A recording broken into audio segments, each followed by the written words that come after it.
राजा भोज की नगरी में सब कुशल मंगल से चल रहा था। पर एक दिन जब राजा भोज के हरकारे उनके किसी काम से जा रहे थे तो उन्होंने एक अजीब दृश्य देखा कि एक साधारण सा चरवाहा बीच खेतों के एक मचान पर चढ़ा हुआ है और चिल्ला चिल्ला कर राजा भोज के बारे में उल्टा सीधा कह रहा है। राजा भोज को पकड़कर मेरे पास लाओ, उसे सजा दिलवाओ और मेरा राज्य मुझे दे दो। एक चरवाहे के मुख से अपने राजा के लिए ऐसी बातें सुन हरकारों को बहुत गुस्सा आया। उन्होंने उस चरवाहे को पकड़कर नीचे उतारा और बोले, क्या बक रहा है तू? अगर राजा महाराज को तेरी इस हरकत का पता चलेगा तो वो तुझे तोप के मुंह पर बिठाकर उड़ा देंगे। हरकारों की बात सुन चरवाहा गिड़गिड़ाते हुए माफी मांगने लगा। मचान से उतरते ही एकदम से उसका व्यवहार बदल गया, जैसे उसे कुछ पता ही ना हो। उसे गिड़गिड़ाते देख हरकारों को उस पर दया आ गई। उन्होंने चरवाहे को छोड़ दिया और वहां से चले गए। अगले दिन जब वे फिर वहां से गुजरे तो उन्होंने फिर वही सब देखा और सुना। चरवाहा फिर से मचान पर चढ़ा राजा भोज के बारे में उल्टा सीधा बोल रहा था। आसपास पूछने पर पता चला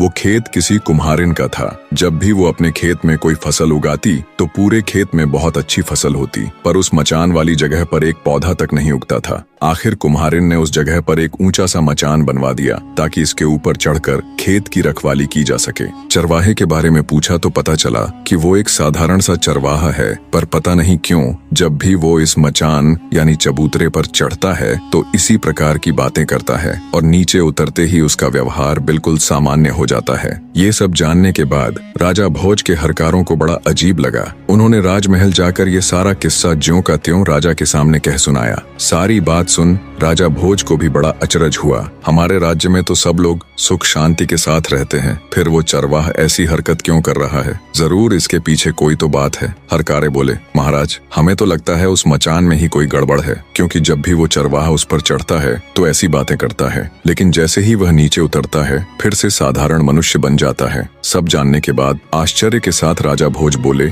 अगर ऐसा है तो तुम मुझे तुरंत वहाँ ले चलो, मैं अपनी आंखों से ये सब देखना चाहता हूँ। राजा भोज ने अपने सैनिकों और दूतों को साथ लिया और कुछ ही समय में उस रहस्यमयी चबूतरे के पास जा पहुंचे और उससे थोड़ी दूरी पर छिपकर खड़े हो गए ताकि वह सब कुछ अपनी आंखों से देख और सुन सके। तभी वह आदमी फिर से चबूतरे पर चढ़ा और चढ़ते ही जोर से कहने लगा, लोगों जाओ जल्दी से राजा भोज को पकड़कर मेरे सामने लाओ, उसे मार डालो ताकि मैं उसका राज अपने हाथ में ले सकूं। ये सुनते ही राजा भोज गुस्से और हैरानी के मिश्रित भावों से भर जाते हैं, पर वे बिना कुछ कहे चुपचाप अपने हरकारों के साथ वापस महल लौट जाते हैं। पूरी रात उनके दिमाग में यही सब चलता रहा कि उस मचान में ऐसा क्या है जो एक मामूली सा चरवाहा ऐसी हरकत कर रहा है। सुबह होते ही राजा ने अपने मुख्य सलाहकारों और ज्योतिषियों को दरबार में बुला लिया। बने रहे।